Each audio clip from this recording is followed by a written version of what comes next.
kick the field goal. Listen, the guy hit a 58. He hit a 58-yarder a couple weeks ago. This is a 62-yarder. That's a better chance than Justin Fields picking up a 4th and 8. There's no way he's picking up a 4th and 8. Dad.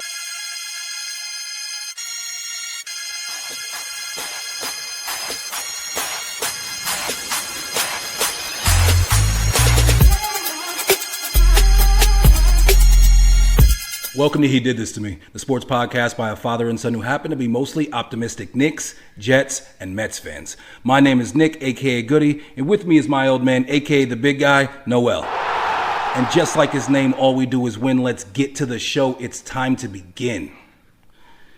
New York Jets went all the way across the pond to put up 11 points and take their 6th, what are they, 0-6 now, right? 0-6. Come on, big guy. I mean, I know we come in, we think, hey, we ain't got that much going on, but we got Aaron Glenn, we got a new regime, and we are by far the worst team in football. An embarrassment. It's embarrassing. I mean, this is an extremely tough time for all Jet fans, and yeah, it's hard to stay positive. I mean, look, man, we suck today. Today, surprisingly, our defense stood up and played really well, actually, and offensively we were just. I have so much to say to get into with the offense and the approach and some of the players and one player in particular. But we have to be better. We didn't make any adjustments. It didn't seem like. Well, the thing that bothers me is that it doesn't feel like it's just like we're just talent-wise we're not that good, or it doesn't feel that way. There are some times where you feel like talent-wise we maybe are not, obviously, with some of the better teams in the league, but then you also see guys either wide open or seem like they're schemed wide open, and then offensively it doesn't seem like we know that Justin Fields is our quarterback. Right. Look, to me, it was pretty simple. These guys clearly have a great pass rush and a great defense, okay? They're one of the best in the league. But we had to give Justin Fields some chance to succeed, and he was not having any chance to succeed having a straight back drop or anything like that today at all. They were putting way too much pressure up front and in his face, and he simply could not process that, whether it was coming from the outside or the inside. So I thought the only thing you could do at times was maybe roll him, and then give him the option to run or to pass. It just didn't seem like they gave him that option often enough at all. Not one screen. Did we throw one screen all game? When a team's over pursuing and they're all up in your face, what do? You throw a screen, drop something over their head, get something over their head. And then also, too, Nick, sometimes you just got to do quick patterns, man. We never did a 1, 2, 3. As soon as that back foot hits, you're dropping it. You're hitting somebody on a slant. Let's do that a couple times. Did we call some of those, though? And, I mean, Justin Fields, him making a quick throw.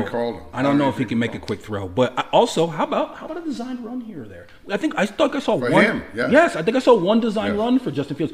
What's the point of having Justin Fields if you're not going to try your best to get him to run the ball as much as possible? And why? Well, where's the adjustment? The adjustment? Zero adjustment. Offensively today, we showed no adjustment, and I was really surprised at that. The thing at the end of the first half was an absolute joke. I had no idea what we were doing there. If anything, and you want to be careful right there, maybe throw a Hail Mary on that last, as the time is going out. Yeah. I didn't understand that. I think that's what Garrett Wilson was barking about. With that last play, why would we not try a Hail Mary? Just try a Hail Mary. With 5 seconds left, throw the ball towards the end zone. I mean, why not? Or with 10 seconds left, throw the ball far enough so you can maybe get in position for a field goal if somebody runs out of. I don't know. Anything is better than what we did. What we did was an absolute joke, and I really today to me was the worst indictment on the offensive coordinator. On the coaching staff in general, I got a couple of problems with Aaron Glenn. Okay, because it comes back to the head coach especially when it comes to clock management type stuff. You have the end of the first half and how that went down. You have calling a timeout to then come out and punt. Yeah, that was ridiculous. If you were thinking about challenging, then just challenge. Right. Using the timeout right there. And then deciding not to, which also right there, Justin Fields, keep your fucking feet. Stay on your feet, brother. It's an easy first down if he doesn't just fall down. Right there, it's an easy first down. Or even if you're falling down, that's a time where it makes sense to put the ball out right there. I just, he was obviously, fumbling, bumbling, stumbling at that point. But then also, at the very end of the game, kick the field goal. Listen, the guy hit a 58. He hit a 58-yarder a couple weeks ago. This is a 62-yarder. That's a better chance than Justin Fields picking up a 4th and 8. There's no way he's picking up a 4th and 8. That when I was like, what? Wait, what? There's just zero chance that he's picking up that 4th and 8. And I mean, the thing about Justin Fields, we know he holds on to the ball too long. He doesn't process well. He isn't super accurate. All of those things were glaring today. I mean, just setting up my guy Garrett to get busted up a couple times with just like crazy behind late throws. We don't have a fucking second receiver. This guy, Mason Taylor, he's stepping up and becoming like a somewhat. He had 3 catches today, actually, our second receiver. I know. But anyway, no, we don't have not a great second receiver. You just said what's his name? That's my point. Right, the second receiver thing doesn't really matter so much because we're not even at a point where that's important. Right. You know what I mean? Second receiver. We have enough to get it done. Listen, our running game wasn't getting it done today, but we were also being so one-dimensional with our play calling. You know, I think it left us constantly, like they had our play calling before us, and we didn't change it up at all. We didn't adjust to their play calling. I mean, their defensive play calling at all. It didn't seem to me, and they were dominating us in that respect, and it wasn't good. And the one time that it made sense, like, you know, towards the end of the game, when you get the ball and it's like, okay, we just need to go down here and we need to score. We get that first down off of the Brees making the big play on the ball, you know, or the bad snap. Right. So he ends up getting like a few yards there, doesn't get the first down. Then we run the ball, we get the first down, and then we throw on first down. We get nothing, and now we're behind the sticks a little. You know, come on, no, not now. Even when we, and believe me, I was screaming for us that we have to pass the ball earlier in the game, but that situation, and now I would have run because I want to run the clock, and I felt like we could have gotten in position there to kick a field goal. I can't believe we couldn't get in position there to even attempt a field goal. When we got the ball on the everybody gets into position to attempt a field goal in that position in the NFL today, and we can't even get position there to attempt a field goal. You know, I felt myself getting excited before that possession, like we might win this game, and I literally said to myself out loud in my head, "What the hell are you doing? Stop it! Stop it! You're letting these guys set you up." And I knew it. We set ourselves up for another stupid loss, and it was very frustrating. Now, you know, look, if we can take anything good from any of the other losses, we had to take something good from this loss because the defense did play well. I was really surprised. I mean, what do I want to chalk it up to? Them having a terrible offensive output today, you know, blah, blah, blah. But defensively, for whatever reason, we played relatively well today. We were able to get off the field on third down. Hey, who caused that safety? Clemens did. Your man, Clemens. I knew you were going to bring that up. When I saw that, he was the one that got When I saw that, I was like, okay, Nick's got to love this now. That safety was the highlight of the game for the Jets, by the way. It really was. Yeah. It was that even at the end of the game, where eventually we end up going forward on fourth down, on third down, right there. If my thing is right there, run the ball right there. Run the ball. We're so close to field goal range. Run the ball. Give 4 more yards or whatever. And then, you know, it was like, it's 3rd and 8. I'm just sorry, but he's not going to complete a 3rd and 8. He's not going to. The holding of the ball situation. I saw some breakdowns where there were some guys open. It's not just the like total coverage sacks. I think at 9 sacks, I'd say at least half of them are holding the ball sacks.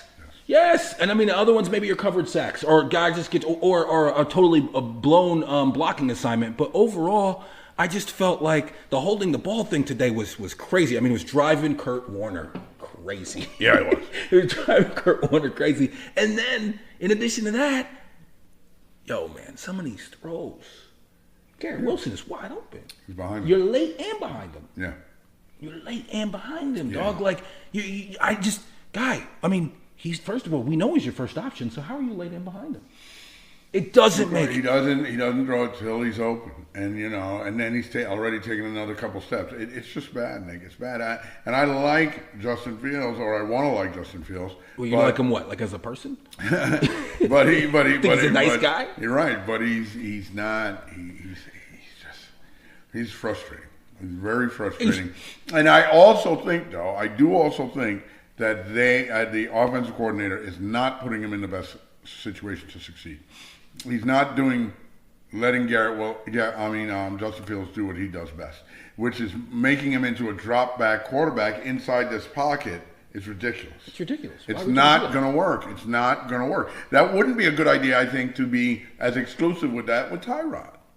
Oh, by the way, I think the Jets have a better chance of winning today's game if Tyrod plays. Tyrod completes a couple passes. I saw the post-game press conference, some of it, with Aaron Glenn. And, of course, they're asking him already about that. Well, did you think he'll be starting? And Aaron Glenn, a little prickly about it, and he's like, come on, you know the answer to that. That's and he's like, look, I haven't watched the tape yet, so I don't want to make statements on that. But as far as holding the ball, listen, sometimes you do have to just put the ball out there and give your guy a chance, But I do need to watch the tape and see where we are with all of that and so forth. So he's being diplomatic, of course. He's not going to bail on his quarterback, and he's also not going to say that Tyrod Taylor's starting. And I don't think he should do that. There'll be no way you should have said it today. You say, even if you feel that way, you say it like Tuesday. But no, right. I mean, you don't go to Tyrod right now. It doesn't do anything. No, it doesn't you continue to see what this guy. Listen, it's a failed season, so you continue to see what this guy can become, and you know that we're going to be at the top of the draft, and that we have to take a quarterback, obviously. Yeah. But when it comes to just the overall offensive game plan, I mean, this guy Engstrand, I'm sorry, but today it's like it literally looked like he thought Aaron Rodgers was the quarterback or something like that.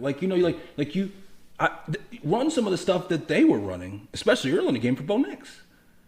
Right. Getting this guy out. Right. I was watching Bo Nix do it, and I'm like, why are we not doing that? Why are we not doing it? It can't be that we don't have that in our game plan, because I've seen, listen to me, that first week against Pittsburgh, I saw much quicker passes.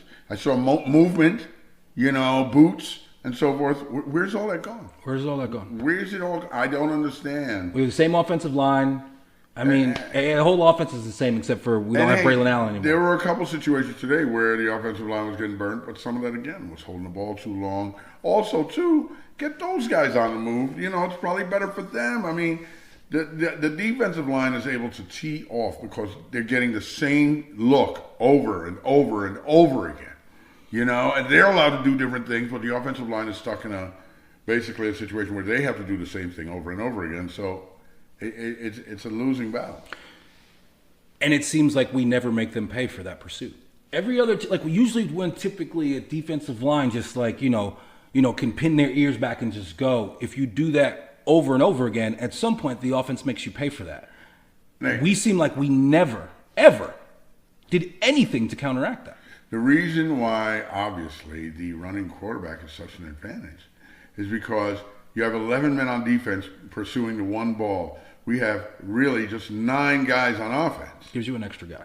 So it gives you an extra guy now that is a possible threat, but we're not using that. And we have a great advantage at it with this quarterback. And literally, I think we ran two plays today. I think it was one design run, one RPO, and one other total design run. That's what I saw. Yeah, I mean, not much more than that, and there should be 4 or 5 of them every game. 4 or 5? It could be more. Way more than design runs for Justin Fields, the guy with the second most rushing yards as a quarterback. Why are we not since he's been in the league behind only Lamar Jackson, and especially when he is clearly not a great thrower of the football. Are we going to start doing that the second half of the season? I mean, come on. What are we doing? That's ridiculous. And Aaron Glenn, in my opinion, had 3 major mess ups, today. And times where he just looked confused. I want to see what people ask him about at the end of the game. At the end of the first half, he was confused. When he took the timeout and then ended up coming out and punting, clearly he was confused. And then you have the end of the game where 4th and 8 versus this guy kicking in a field goal 4 more yards than he did a couple weeks ago. He said he didn't think. I saw him answer that question. He said he didn't think that was.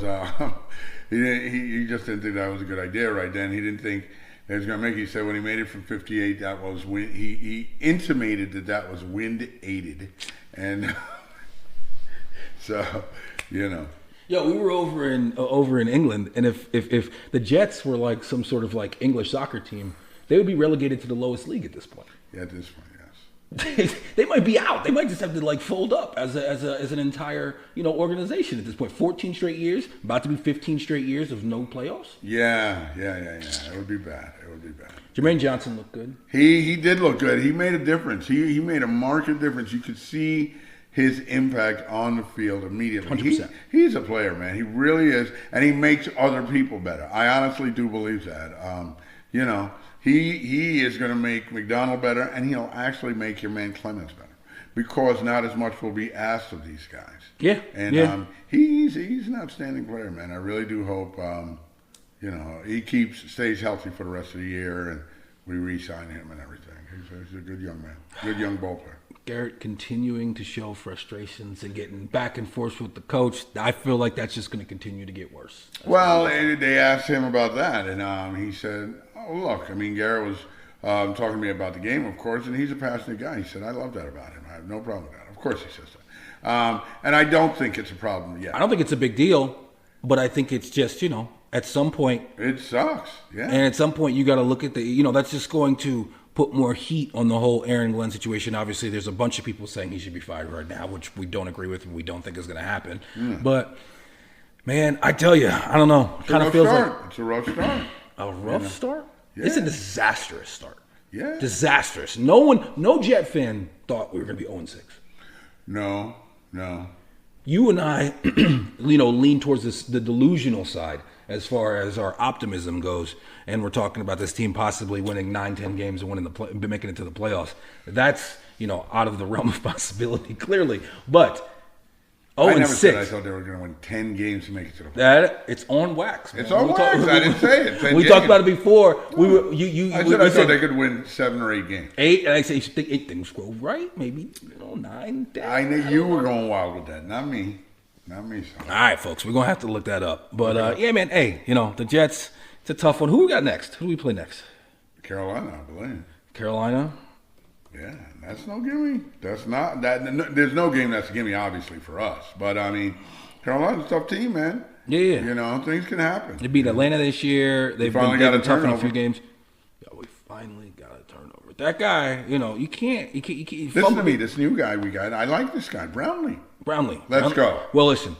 I don't know what he was doing in coverage. I need to see some people smarter than me break down what he was doing in coverage. But as far as his tackling ability, man. I mean, that's as advertised. He's all over the place and really supports I was like, okay, this guy's done a couple good things tackling wise. I'm just waiting for now when he's about to get burnt. But it didn't happen. And he played well. He was very active. I thought that he and Jermaine Johnson were the stars for our defensive effort.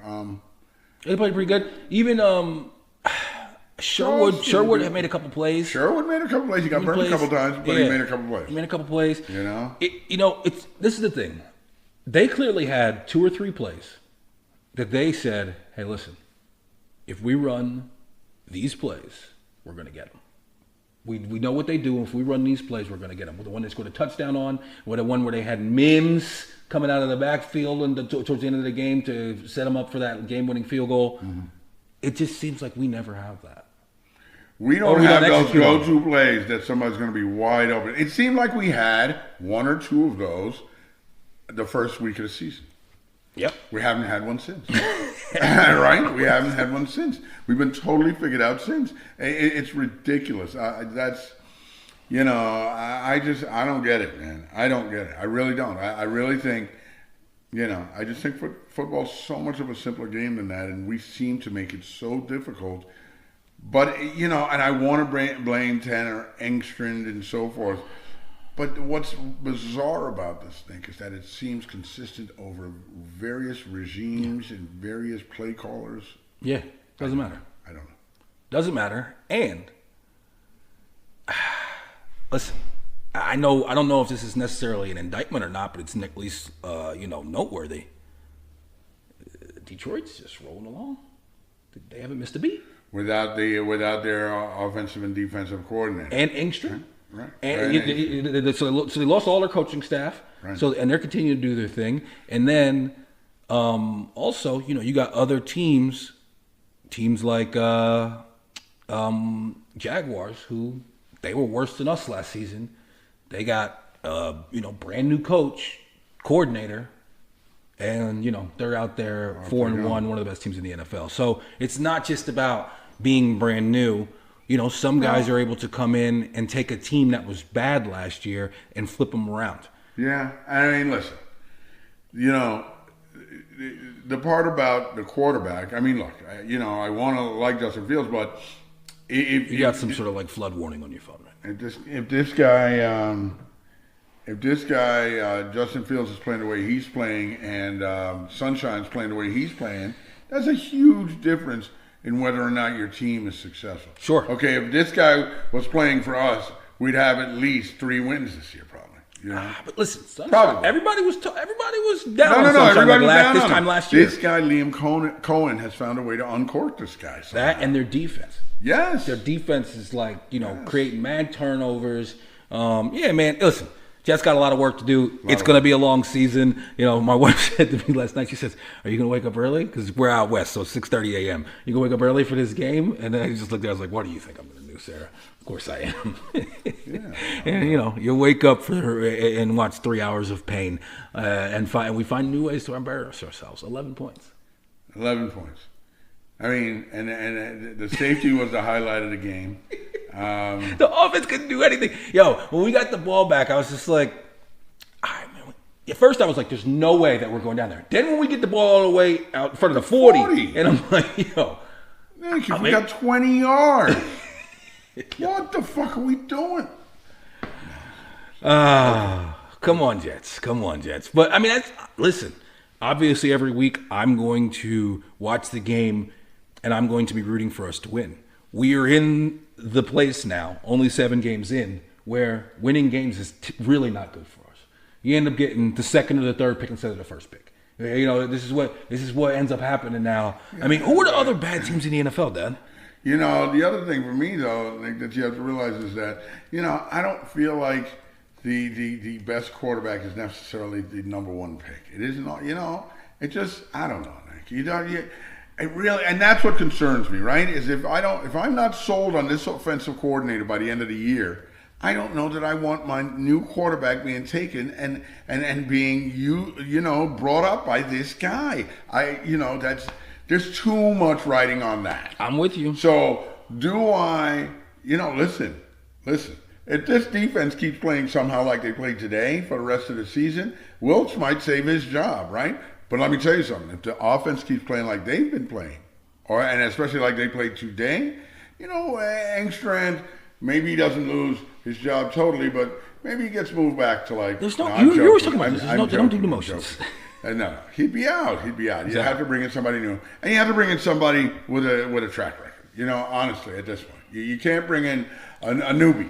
Wilkes has got a track record. I know that, but I think if you had to get rid of. Engstrand, you just can't go with another guy who's some wonderkind or at this point. You have to go with a guy with a proven system. But that still sucks for all the guys on the offense. But who's it really suck for? I really think I think the offensive line coach is doing a good job. Or is it just the offensive line is pretty good? That, but also I think they're also the only offensive line in the entire NFL that has started every game together. So That's there's right. the continuity there. There's that. There's a lot of that. But I think from what I see, when they're playing well, I like their schemes. I like how they're blocking. I like how they get into the second level. Certain things I wasn't seeing with the Jets the last couple of years. So I think the offensive line has leveled up their play. But I also think, we could be today. We got beat up by the best defense in the league. Some people say best defensive line for sure. Definitely. Yeah.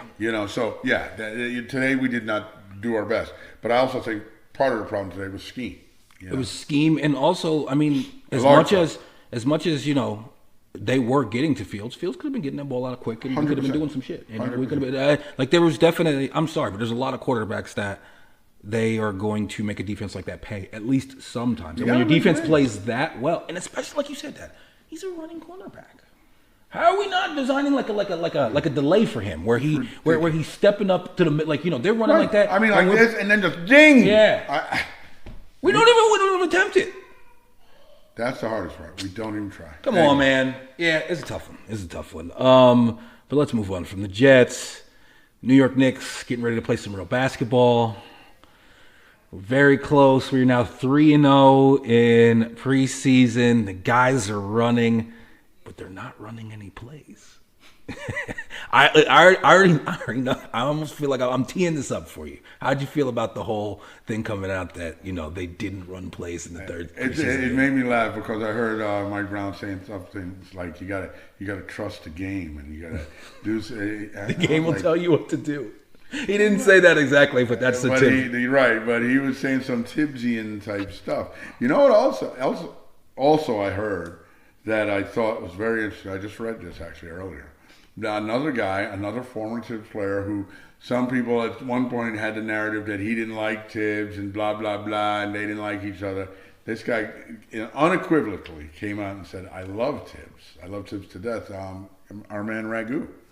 It was very complimentary. Loves Tibbs. But there was a time last year, Nick. Just in the preseason game where they had the back and forth. Right. They don't. But I think a lot of times people make up narratives. Till this day, we listen. Lip readers have known what Ragu says. He says, "Well, that's what happens when they let you run things." Whether or not he was talking to Tibbs or he was talking to Brunson.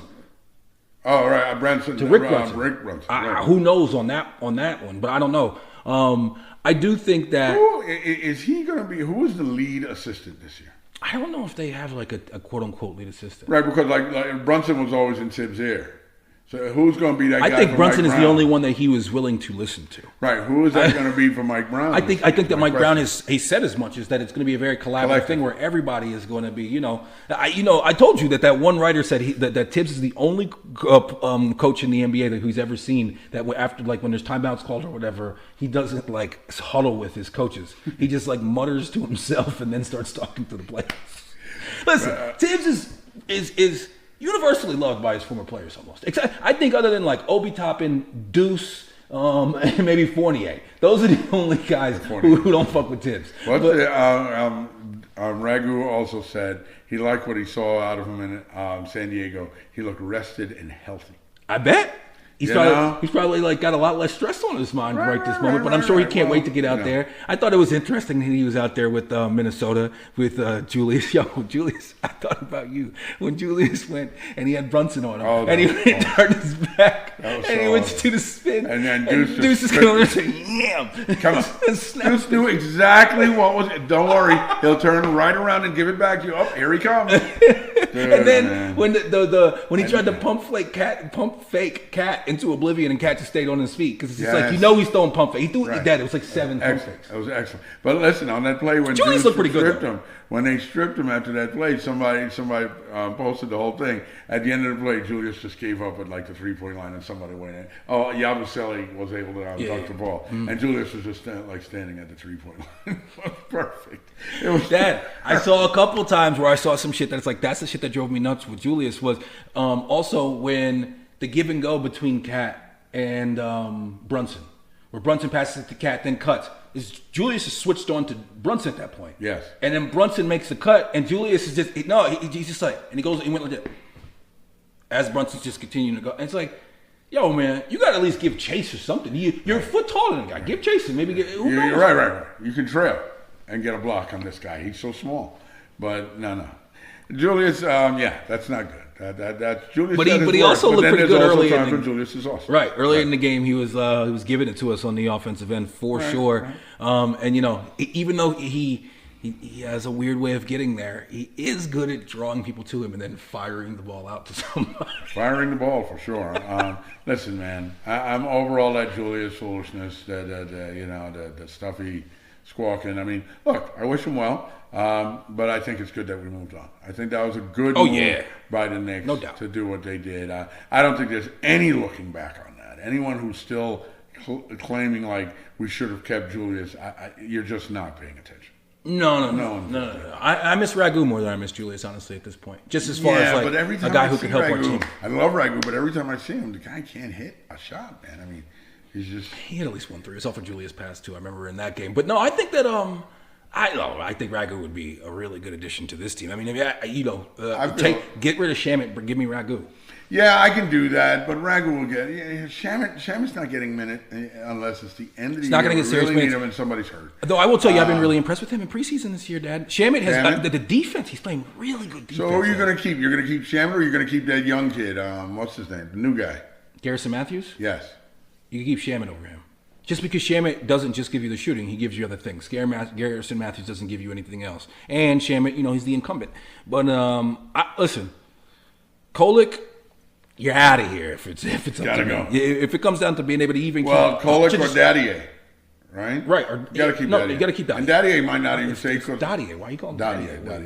Dadier could be out because Brogdon. No? Listen, that's the thing is that if we want to make at least one spot, then that's Kolek. But if we want to get that, no, if we right now got rid of Kolek, we'd be able to keep both Shamit and Brogdon.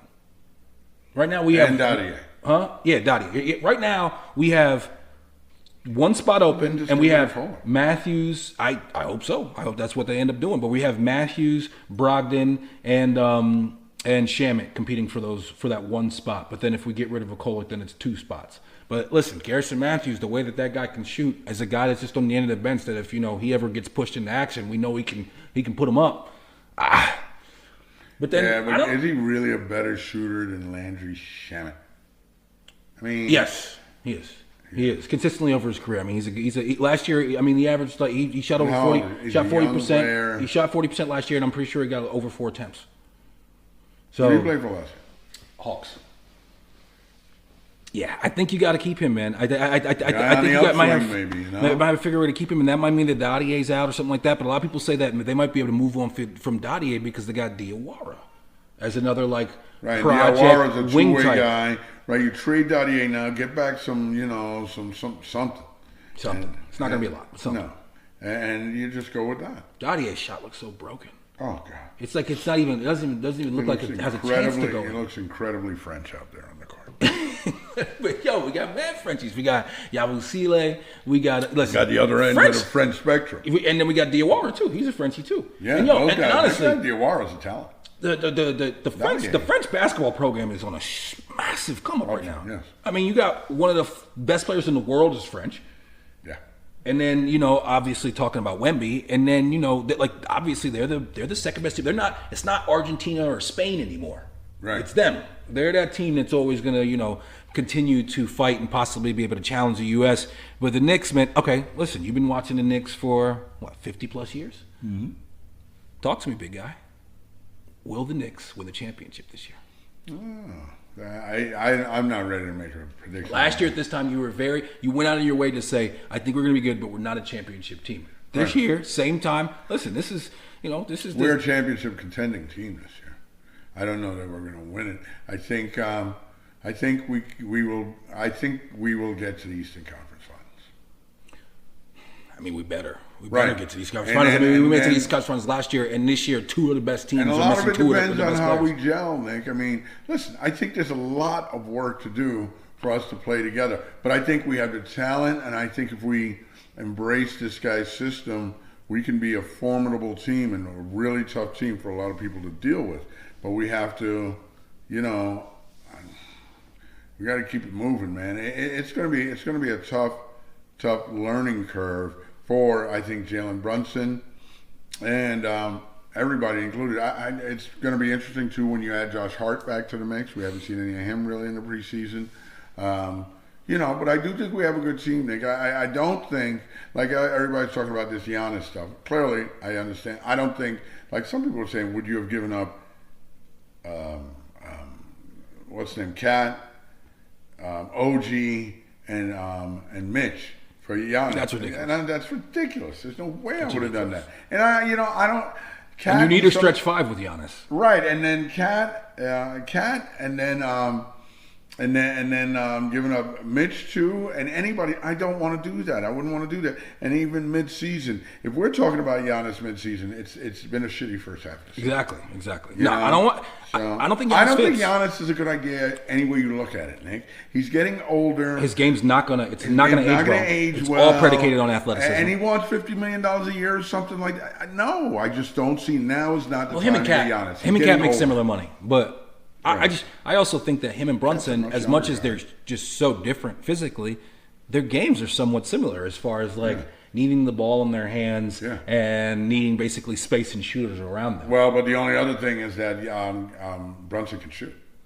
Brunson can shoot. Not so much with Giannis. No doubt. And that's only going to get worse, and it's only getting worse. Come on, man. I see no reason to go out and try to get Giannis now. I honestly think Giannis has another couple years at this level, and he's going to start coming off precipitously. Yeah. I mean, especially if he does not at least develop some sort of just like somewhat of a mid-range game. Doesn't he have to be able to out to 18 feet? We need like a little bell. We need a little bell. Like that. When I just used that word precipitously, real nicely like that, it should have been like a ding.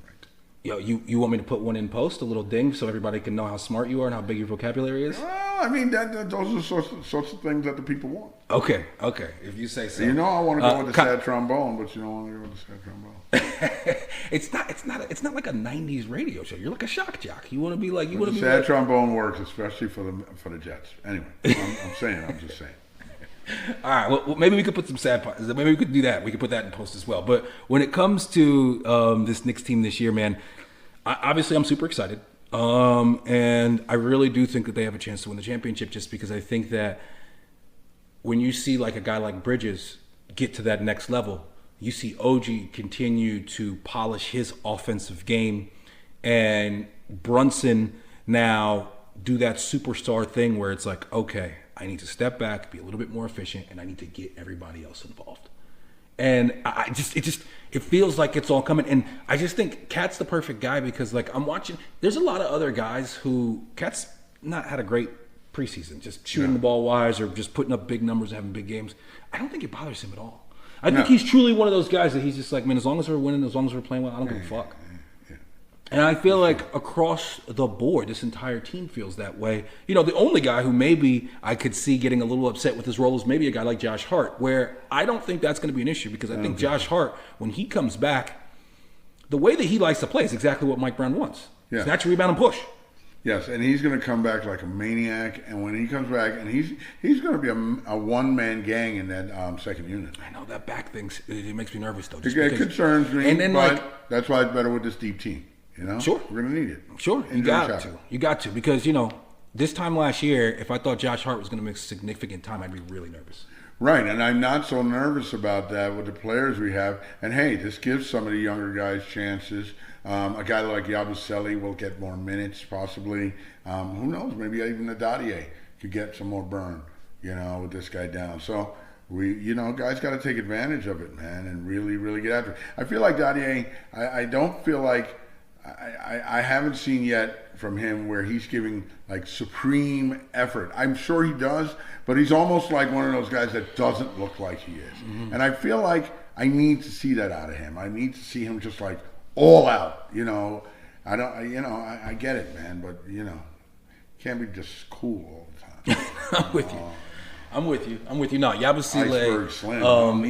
He's the type. Yabusele. I feel like we haven't really seen him like get hot. We've had a couple moments from him in the preseason. We had the block. We had the catch of the alley-oop from Bridges, which was actually, Bridges. Who? Yabusele. Oh, okay. I thought you were still talking about Dadier? French guy. I was like, what? Nah. Dadier had a really good. Dadier had a really good follow for a layup, but then he missed. And he got fouled, but he missed the free throw. That's the only Dadier highlight I've seen during this preseason. Yeah, he's just like a little nondescript out there. I need to see him do something where he jumps off the screen at you, and I have not seen that with him. No.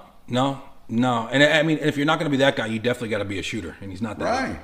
Right. And you've got the length. You're like this guy, Mike Brown was saying, he could be a great defender. I need to see that kind of all out, like the effort sometimes you see, and as we've seen a lot of this preseason from Mikal Bridges on the defensive end. Mm-hmm. Let's see Dadier, start playing like that, man. Watch this guy. Do what he does.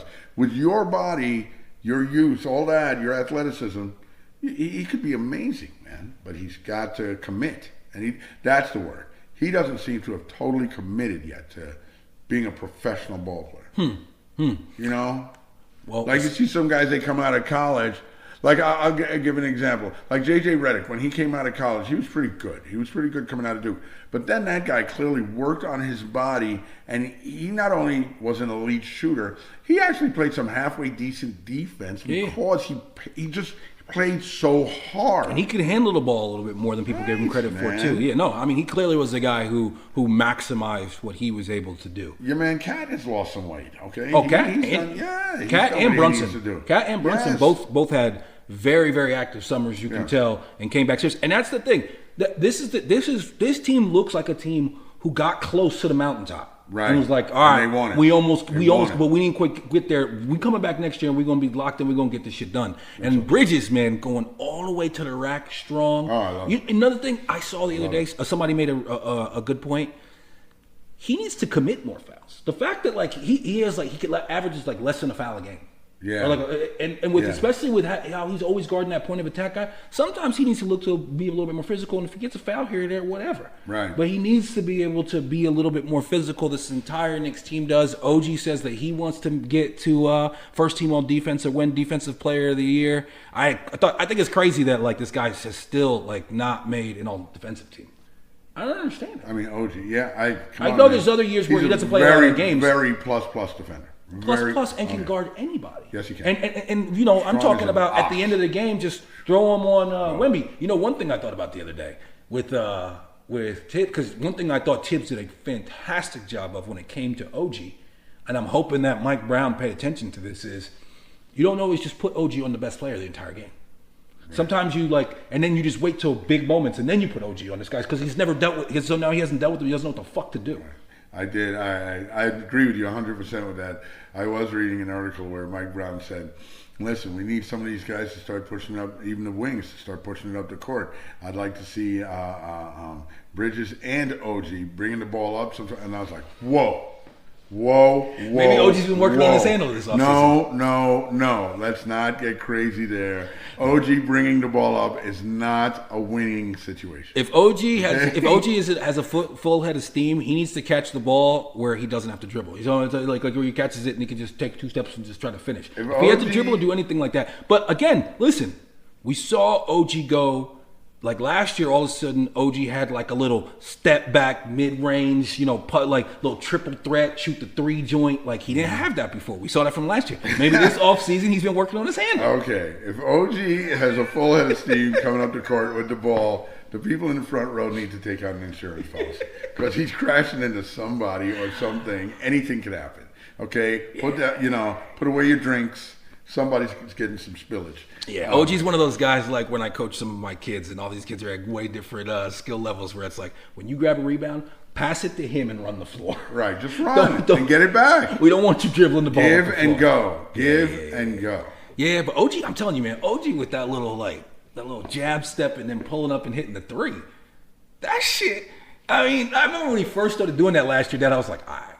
I don't know, something's going on right now, but that's just not going to last. That shit lasted all last year. Yeah, no, and OG gets confident. He gets confident, and it's good. And listen, I love OG. I love him on our team. I think we have a really, really good team, Nick. I'm very encouraged to see the year. I'm encouraged when they come out here to Phoenix to go see a game, and I got to try and make it back to New York for a game. I'm like, I got to make it happen. You already told you my master plot, which I'm not going to put on the airwaves, right. But I'm getting back. I'm getting back for sure. And I'm planning it around a Knicks game. And the thing about this team that I see is maybe the Garden can sponsor a couple tickets. I mean, listen, he did this to me. Hey, the guy had season tickets for how many years? 10 plus 15 years. 15 years. So he's already giving you guys plenty of money. I mean, there couldn't be a bigger, father-son Knick fan tandem. That was good. Was that bell-worthy right there? Ding. Okay. And then my son is in it as all the way as well. So yeah, man. Maybe a ding right there. Come on. Get us out there. But nah, man. Look, this team, they're deep. One thing that I think is going to be to our advantage this year, and maybe something a little bit different than what we've been seeing recently, is that if guys don't have it one night, the starting five are starting five. They're going to play. They're going to play around their minutes. But when it comes to those bench guys, whether it be a Josh Hart, if he's having one of those games where he's jumping up in the air and throwing the ball to the other team, or, Clarkson is gunning and not making shots, and, Mike Breen is over there on the sidelines and he wants to puke, or, Yabu Sele, any of these guys, we have other options. If a guy doesn't have it going, and I think that we're going to have a legitimate 10-man rotation. And even if a guy on the end of that rotation is getting 6 or 7 minutes a game, that's a little bit fresher that Brunson is at the end of the game. And that's going to be a positive 6 or 7 minutes. Absolutely. I think that, hey, man, if there is ever a year that you go into it feeling like the Knicks have a chance to win a championship, this is the year in my lifetime for sure. And, hopefully we can get it done. Maybe we should see when the Knicks are going to L.A. Yo, if the Knicks start off like 14-1 or some shit like that, everything's on the table. Everything's on the table. Everything. If you're in driving distance, short flight, and it's really that's the only driving inexpensive. Short flight is nothing, but that's the only driving distance. Well, you got 2 LA teams, right? The Clips too. You got 2 LA teams, and then there's like places like Denver that are mad cheap to fly to. Right. Shit like that. You know what I mean? And I'd love to go to Colorado, and I got a work angle in Denver. All right, man. All right. Well, we'll see what we can do. The Mets, what's up with Eric Chavez trying to change Juan Soto, man? Yeah, I mean, telling Juan Soto he needs to swing and be a little more aggressive. Juan Soto should have looked at him and said, "Shut the fuck up." Yeah, that's probably what he did say. Come on, Eric Chavez, back up. Stay in your lane. Chavez, he's out. Barnes is out. All guys are out. Everybody's out, basically. So except you said for even Antoine. the pitching coach, Hebner's out. Wow. So what about that whole pitching lab and everything? That Stearns is They're more behind the scenes.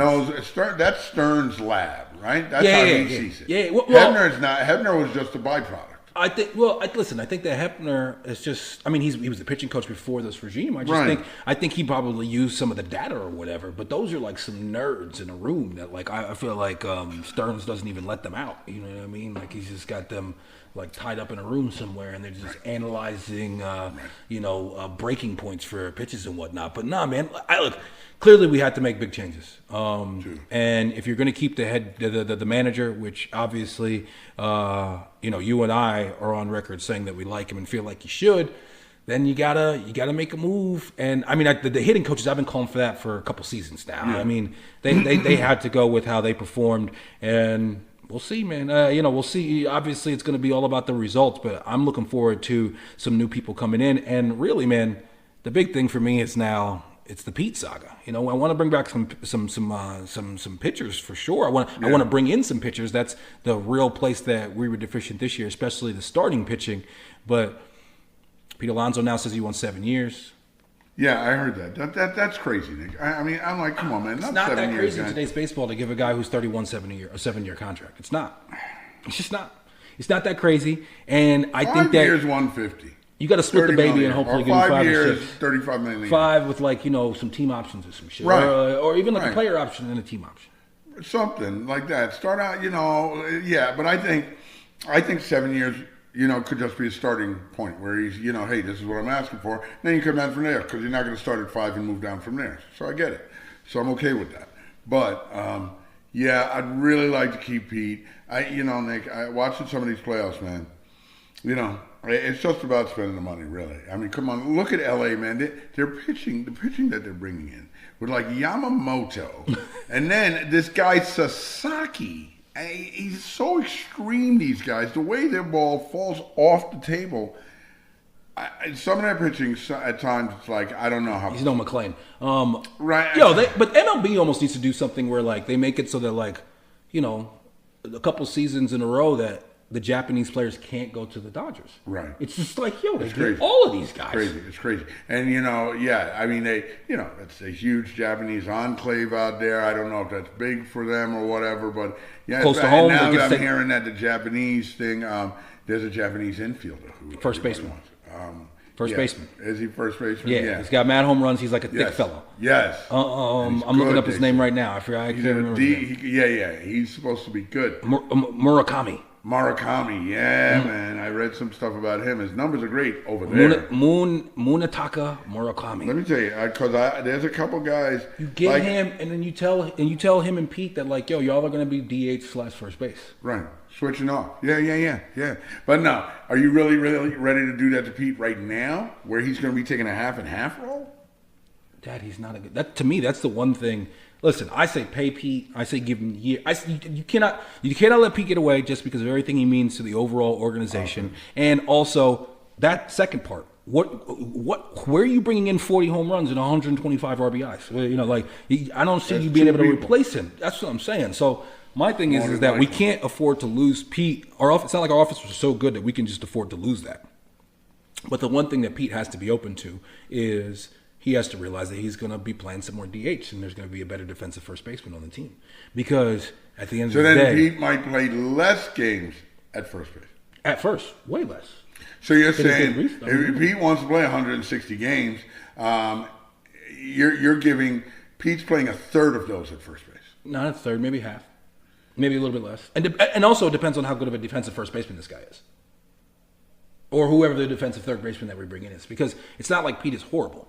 Pete can't throw, and all the graphs and metrics they say that he's not. You know, his range isn't so great or whatever. He's an excellent picker of the baseball. You know what I mean? He's great at dealing with a low throw. But yeah, man, that's the one thing I think Pete has to be willing to do is come back and be open to playing less games at first base. You never know what happens, Pete. Things happen. We may need you to play first base.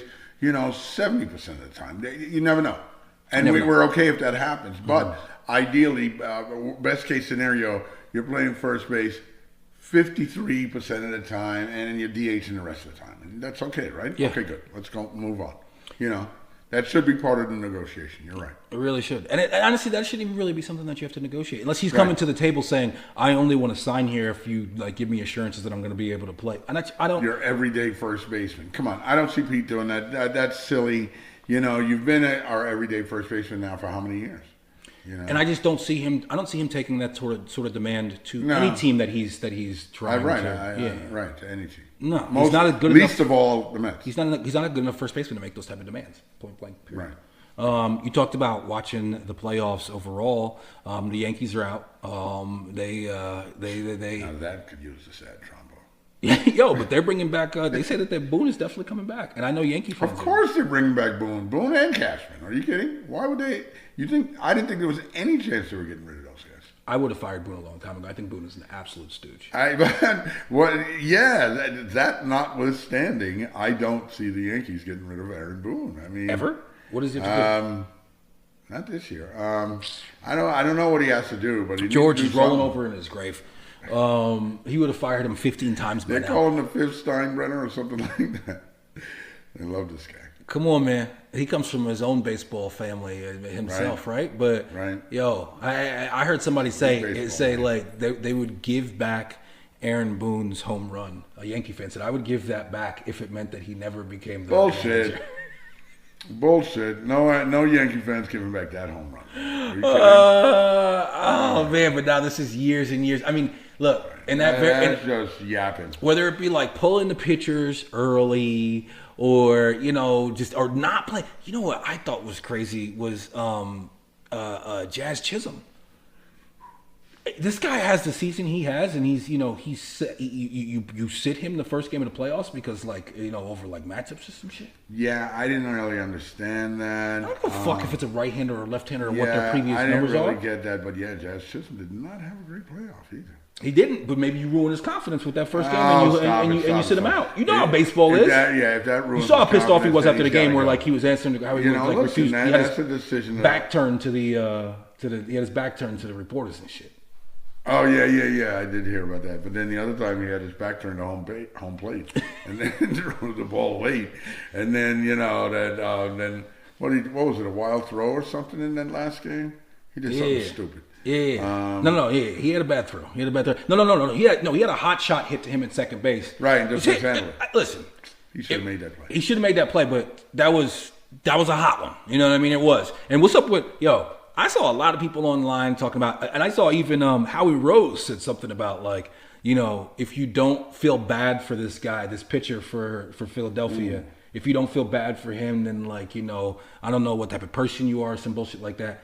I don't feel bad for him at all. I mean, I don't feel bad for anything for at all that a happens to the young fucking man. Phillies. I mean, Fuck these them. things happen. No. Listen, I don't feel bad for the Phillies.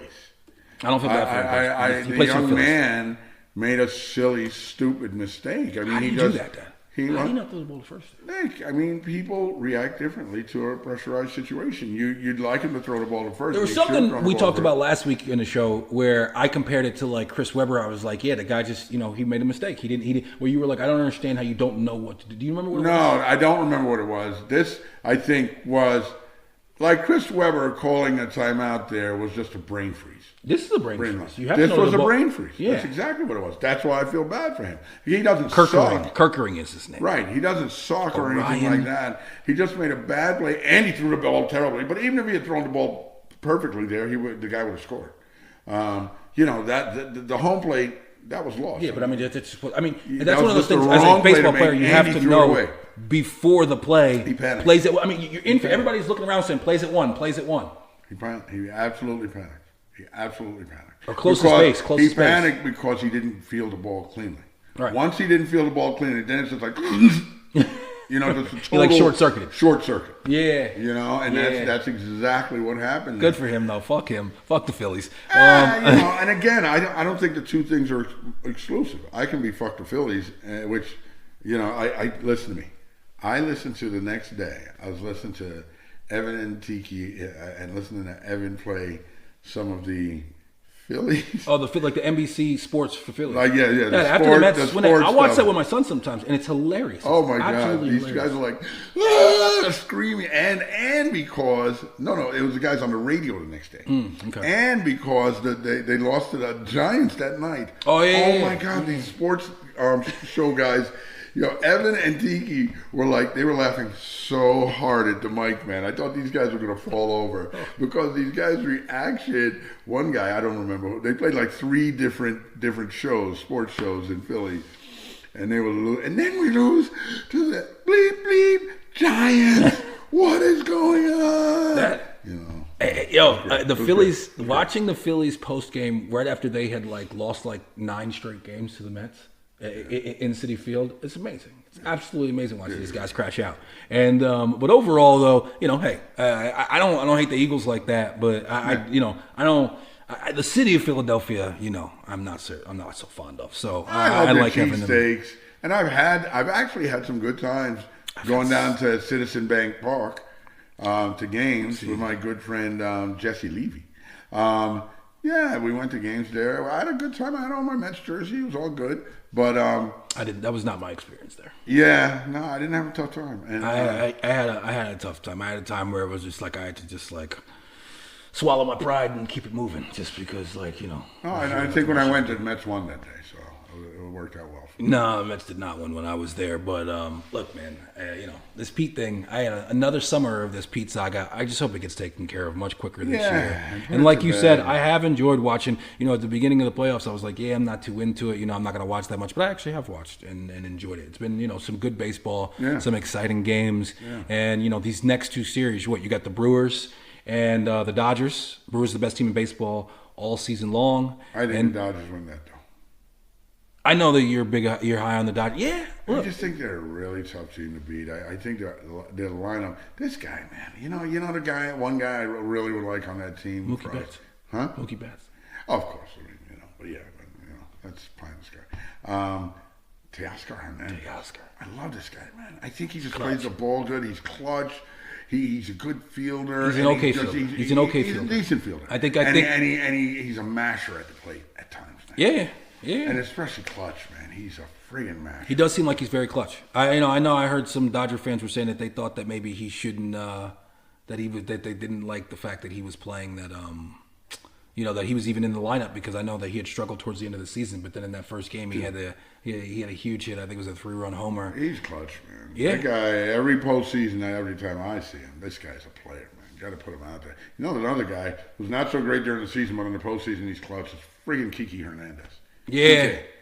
Yeah, man. That guy's so clutch with the stupid hits that are like, a Texas leaguer, Some bloop shit. Right, man. And he gets into the outfield and nobody can get to it. And keeps the rally going. Right. No, that's for sure. And then I think out of the American League, either of those teams coming out, whether it be the Tigers or the Mariners, it'll be exciting to see them for their fan bases. I enjoy the Mariners. I like watching Cal Raleigh and these guys. This guy Cal Raleigh, man. He's Jesus. amazing. I mean, he can throw. Obviously, he had the best offensive year of a catcher, maybe Ever. not even ever, not maybe of all time. Period. Ever. Point blank. Yeah, and it's not like this is like better than Johnny Bench. It's not like this is some like juiced ball era either. No. Or he plays in some tiny park. And beyond the home runs, he's he's hitting ropes, man. Yeah. Every time he hits the ball, the only thing that stops him is if the ball is hit directly at somebody, because he's hitting a rope somewhere. Feels that way. Yeah, Feels that way for sure. He's really, really good. I'm very impressed with him as a ball player. I like the guy Julio Rodriguez. Is that his name? Great young player. He's a good player. He had that one big year where he jumped on the scene. He's kind of fallen off since Another then. Japanese guy who's extremely clutch. Suzuki. Man, they got a good young team. Yeah, we got to go out. We got to get this guy Murakami, man. We got to figure it out. Right, we need another big time guy. I don't want to hear talk. I know he'd be a plus. I don't want to hear talk of like Schwarber. You don't want Schwarber as your DH. Why not? I know, but I'm not trying to sign Schwarber for many years at 50. I don't think he's the guy for that, man. I would much rather go out and get like a young Japanese guy, although I just read about him once. But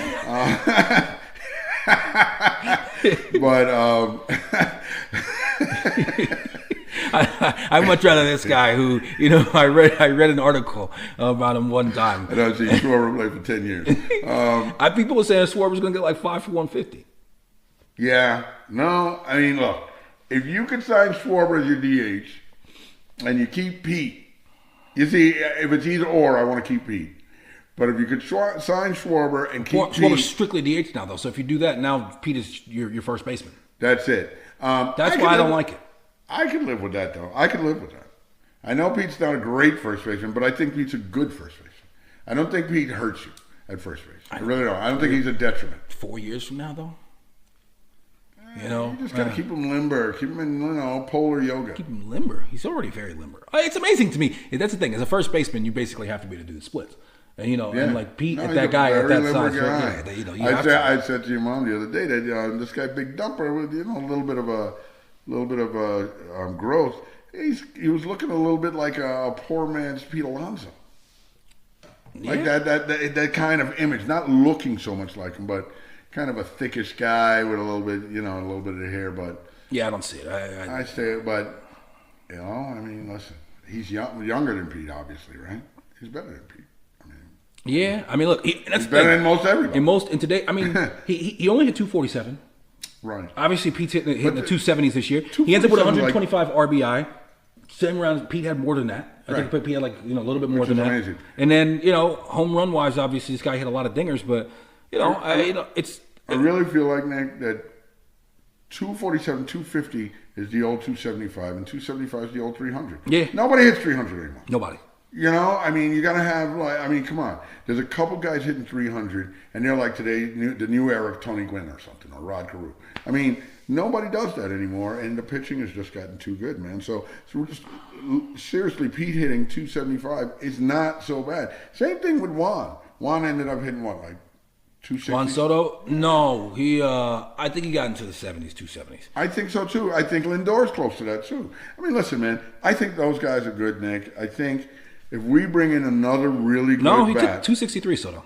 Okay. 43 home runs, 105. If we bring in another really good bat, and mind you now, Soto was batting 171 after we got to be better defensively. Yeah. Got to be better defensivly. And how do we get better defensively? That's center field. I think some of that is. Bringing a better, bringing in a better defensive center fielder, and then also who's your everyday second baseman? Because the only way that I think, ready for that. No, he's not. He can't hit. We can't have a guy who's just an absolute zero in the lineup. He's too much. But if we brought in, that's the thing. Squirrel. If we end up sticking with Squirrel, which I don't see how we get. People are saying get rid of him. He makes like $15 million next year. Nobody's trading for him for $15 million. And it's not. And it's baseball, so it's not like we can just cut him. So my thing is Squirrel. You got to bring Squirrel as back as basically your utility man. But I don't want him to be my everyday second baseman going. So who's you bring in somebody else? We got to do something. I don't know. We got to do something there. I don't know. Yeah. So I was looking at some of they were showing Philly free agents. What do you think about bringing in a pitcher like this guy, Ranger Suarez? I always feel like he gives you a good amount of innings. Right. I mean, quality pitching. He can't be. Listen, we're not bringing him in to be our ace. No, we might have an ace in McLean. No, he can be what Quintana was for us. Exactly. What we were hoping Frankie Montas would be. Which those were silly hopes. Always. Yeah. No, he's not. Frankie Montas. That was silly. That was a shot in the dark, and it was a waste of time. I just don't understand why we gave him 2 years. Yeah, you got it. Well, it's on the books again next year. So you got to take the L on that one. You got to chalk that up to that casino money. Well, he's injured anyway, so I don't even think he'll be, a part. And then, that's one of those things where you're injured, and then, hey, as you're coming back, if you look really good in the minor leagues on your rehab starts or whatever, and then you roll with it, but you cannot depend on it. Obviously, no, can't depend. Zero on him. chance. Can't depend on him. And really, man, when it comes down to it, the Mets team, the players just have to play better. Straight up and down. Yeah. Like as much as we're bringing in this guy, we're bringing in that guy. We need the pitchers and the lineup outside of the big four to just be better, and we need even the big four to be just a little bit more clutch next year. Yeah. And we'll see how that all ends up playing out, but it'll be interesting to see who wins the World Series this year. I'm glad it won't be the Phillies. I'm less glad, but also glad that it won't be the Yankees.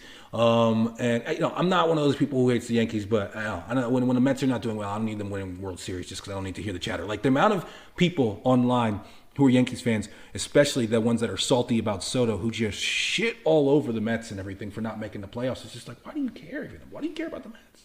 If we're supposed to be the little brother, why do you care? Because, and people like,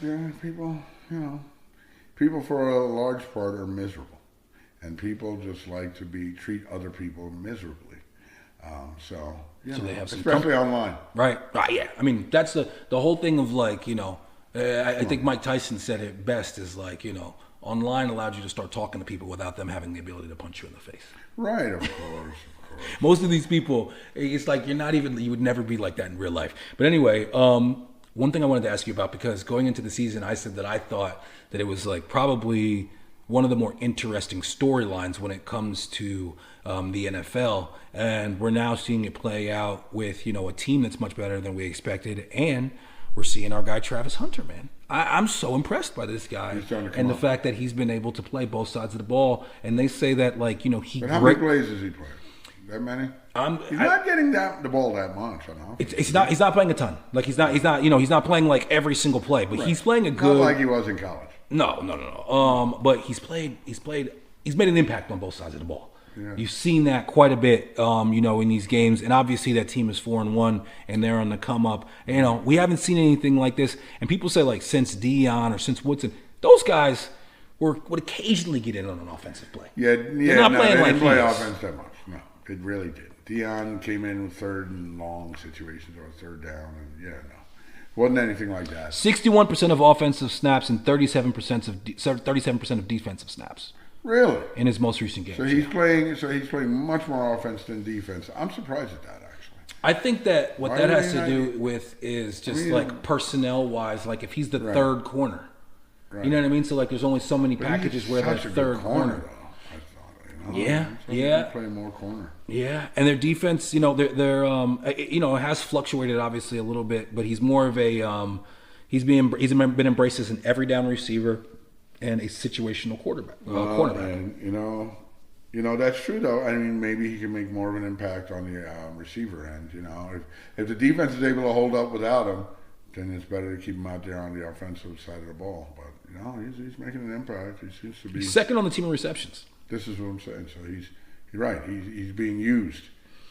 And I saw him that game in against Kansas City. I mean, he made some big time catches in that game. I didn't see that. The thing is he's got excellent ball skills. But no matter which side of the ball he's on, and he's just he's an impact player, man. He always has been his entire life. Definitely was in college, and he's going to continue to be that in the NFL. And I just think it's a cool story, and I think it's going to be interesting and fascinating to see how that continues to play out. I mean, this guy could end up having some shit where in a playoff game, he could just have such an impactful, crazy game. Well, with that quarterback, yes. crazy catch, crazy pick. Right. That with that quarterback too, man. I mean, listen, man. It's only a few Sunshine. years ago when everybody's watching this guy thinking he could just be everything. If this guy keeps raising up, man, he's very dangerous, man. He's huge, and he's got a huge arm. What's up with that play, that winning touchdown? That was amazing. I named that the down and out. You like that, right? That's pretty good. But no, that's pretty embarrassing for Chris Jones on that play. Yo, just standing around. And then when he got a second chance, he did like a... At this point in the game. It's bad. What's going on? Really, and then I saw him after the game. They were clearly hadn't watched the film yet, but he was like, "Yeah, we just had to make plays out there, and we just didn't make plays." And it's like, "Okay, dude, yeah, it's pretty bad." Very bad by Chris Jones, man. And the Chiefs, they don't seem like they're not having a Ravens season where they're just totally falling off the cliff. Ravens are 1-4. Lamar's out again this week. This is a lost season for them. If you're the Ravens, you're not gonna make the playoffs. You almost kind of want to get a real high draft pick if you're the Ravens, right? Add a high draft pick to a team that you already think is going to be pretty good and just pack it up this year and come back next year and see what you can do. They're not going to do that. They're not going to go out there trying to lose, obviously. But the Chiefs, Chiefs are 2-3. They got another team in their division, that being the Jaguars, who look like they're ready to get to the next level. And they don't seem like they're that far off. Yeah. But it's interesting. You're seeing some changings of the guard in the NFL this year. And, Philly's having some trouble. They're out there. This guy, A.J. Brown, doesn't get the ball. Right. Your boy, listen, I know that we typically are pretty big fans of his over here. But at this point, are we asking questions about the quarterback in Philly? I mean, he had a couple bad games. I think Jalen Hurts is a good quarterback. I don't think there's any question about the fact that he's a good, bordering on great quarterback. But, he had a couple bad games. I don't know if A.J. Brown feels the same way. Well, maybe he doesn't. Who cares? I think somebody should care. I know, but I wanted to point out that, sometimes these teams, when they have this very demanding demanding receiver, do get better when they get rid of him. Now, I'm not saying they should get rid of A.J. Brown by any means. They obviously won with him and because of him. He was a good part of it. But a perfect example is that, if you remember a couple of years ago, and I've always said this about receivers, I was saying the same thing about Hodgins. Oh, I thought you were going to say Stephon Diggs. That's what I meant. Who was playing in Buffalo? Stephon Diggs. Right, and is left now. And they've only gotten better without him. And he was just making it... He wasn't... Yeah, but they went from being an okay team to a great team with him, and since then they've just continued to stay. And they've gotten. I think they've gotten even better than when he was there. They were making AFC championships with him. I think they're better because the quarterback.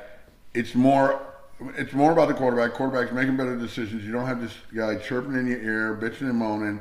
You're playing your best offense, and I think they're a better team without Stephon Diggs. Yeah, this is where we disagree. I think that I think Buffalo would be better if they had a really big-time top-line receiver. And I think that some of it is just the fact that Stephon Diggs is not quite the guy that he was, say, 5 years ago, just due to age and some injuries. But, I think that Josh Allen became the guy that he is when he got Stephon Diggs. He helped, but I think, you're seeing a version of him this year and last year without Stephon Diggs, where he won the MVP without Stephon Diggs. I think he's definitely gotten better. Yeah, I don't know so much. But and I don't know if they got so much better as a team. Because it's not like what was he when he was Diggs? He was second or third in the MVP. It's not like he was like some whack dude who's now real good. And like I said, he was a good quarterback. But when his passing really went to the next level was when he got Diggs. And I think that some of that's both of them. I think that he was on that ascent anyway. And I think that's the thing right now that's stopping Buffalo from being a team that will win a Super Bowl is they don't have that big time receiver and they rely too much on Josh Allen to make something out of nothing too much, I think. But hey, this is the bet. They got the Chiefs. The Ravens won't be there, and it looks like there's a decent chance the Chiefs won't be there. So if Josh Allen's ever going to do it and get there, he's got to do it this year for sure. Yeah, I mean, I don't know. I think Philly, this time last year, they were struggling. There's a good chance that they get some things figured out and they end up being still totally very fine. early for all It's very this. early. It's not like they're 1-4 again, like the Ravens. They're still in position. I still leading their division. What's Washington? Washington is up there too. It's all right. I don't think Washington's really going far this year. Why? Because I just don't. I think they just are falling back to the pack. But I think they're a good team. But I don't think they're going to be as dominant. I think what you really got to look at in the NFC is the Lions. Yeah. Lions look very impressive right now. This is again for them. This feels like for them. They got to do it. They got to do it. Can Goff be the guy who wins you a Super Bowl though? Right. That's the question with them. Is he that guy? And obviously Dan Campbell. I think it's pretty much, especially now that he's lost his coordinators and they're still good. Like this guy's just a legit, really good coach. He is. He is. You could see that now, and you're hoping other coaches grow into that sort of thing because he did have to grow into it. I mean, there was a lot of doubt initially and his first year and all that, but he's grown into it, and he's clearly a very good coach. A lot of people, including myself, mocked him after that first. A lot of people did. Come on, the guy looks like a fool. Talking about biting off kneecaps and shit. He looks like a clown. What's the matter with this guy? But look, Speaking of the NFC East, got to give a little bit of a shout out and a little bit of time to the Giants, man. Who they look like they got a guy. Exactly. This guy Jackson Dart looks like he is a guy, and you got Scattaboo. He's out there, just an absolute wild man, type of guy that you love if he's your guy on your team. Absolutely. And this Giants team, they're 2-4. I was talking to my buddy, shout out to my guy John, who is the biggest Giants fan I know, and I said to him, I was like, man, that New Orleans game has got to hurt right now because now you're looking at, hey man, we're 3-3. You're in the mix. Eagles are 4-2. We're still in the mix. We got a chance. 2-4. Listen, a lot of season, anything can happen. Right. And the Giants look like having a quarterback who can move a little bit is, curing some of their offensive line ills. Scattaboo is clearly a threat. All of those like big white running backs, him, Peyton Hillis, Allstott. There's one other guy that I'm not thinking of. They all either wear 44 or 40. That's like their number. If you're going to be a white running back in the league, this is the number that you got to wear. They might have some numerology reason to. Who knows? But, it's going to be interesting to see what happens to the Giants. And like I said, it looks like they've got a guy, but do they have the right people around him as far as coaching to be able to, because as Greeny always says, more quarterbacks are ruined than are made. So it's going to be interesting to see how they handle that. And, there's so much season left to be played. I mean, Dable could end up being the guy where it's like, okay, we got to stick with this guy, or he could end up being the guy where it's like, no, they got to move on. And that could be totally different a couple different times in the season. Right. I think that's definitely going to be decided in these last 11 games. But I think Dart is a good player, man. You need sometimes guys, first of all, you need a guy who can move. Second of all, you need a guy who can throw the ball on the run, and a guy who's not afraid to throw the ball. I mean, you just need. Sometimes you got to put it in harm's way for the possibility that you can make something happen. But you have to be ballsy and nervy enough to do it, and not do it where you're constantly getting, turnovers. And that's easier said than done, obviously. But that's what you have to be looking for in a quarterback. Somebody who, who's willing to take risk, but who's good enough that their risk is good risk. And that's really, that's just so hard to find sometimes in the NFL. And I think that's something that a guy can learn and can be taught. Like a guy like Josh Allen is a good example of a guy who put the ball in harm's way too often early on in his career and got better and better at that. And some of that, a lot of people say Dable had a lot to do with that for him. Right. And then, I think that when you're looking at a quarterback, and obviously the Jets are going to be looking at a quarterback in this year's draft, first and foremost, you need a guy who can move, like you said. And I need a big, strong guy. I can't have a guy who's 6'1". Yeah. I need a big, strong guy with a strong arm. I would prefer that, but I don't absolutely demand it. I think of a guy who, a lot of people have questions about, not the tallest guy, but he's got that it factor. I know who you're going to say. Baker. I'm going to say Baker.